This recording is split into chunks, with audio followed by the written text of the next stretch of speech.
عزاداروں کے پرسے کے لیے بس ایک جملہ کہہ کے ممبر چھوڑنے لگا ہوں.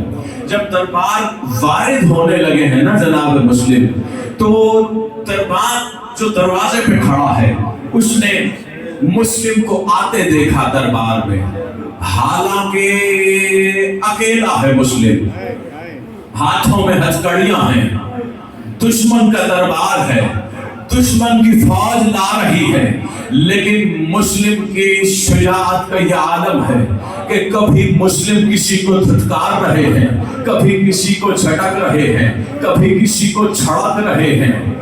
عزاداروں، ایک لمحہ وہ آیا جب مولا سجاد اسی دربار میں داخل ہو رہے ہیں، وہی دربار اسی مقام پہ کھڑا ہے. جب دربار نے مولا سجاد کو آتے دیکھا نا تو کہا سجاد ایک بات پوچھنا چاہتا ہوں. کہا پوچھو. کہا مسلم بھی اسی دروازے سے آیا تھا 9 ذی الحج کو، آج آپ بھی اسی دروازے سے آ رہے ہیں. مسلم حالانکہ امام نہیں تھا لیکن اس کی شجاعت کا یہ عالم تھا، کسی کو چھڑکتا، کسی کو جھٹکتا، کسی سے کس انداز میں جھڑکتے ہوئے بات کرتا. لیکن آج اسی دروازے سے داخل ہوتے ہوئے آپ کی نظریں کیوں جھکی ہوئی ہیں؟ سجاد کی آنکھوں سے خون جاری ہوا. کہا تم نے انصاف نہیں کیا، مسلم اکیلا تھا، میرے ساتھ رسول کی بیٹیاں ہیں.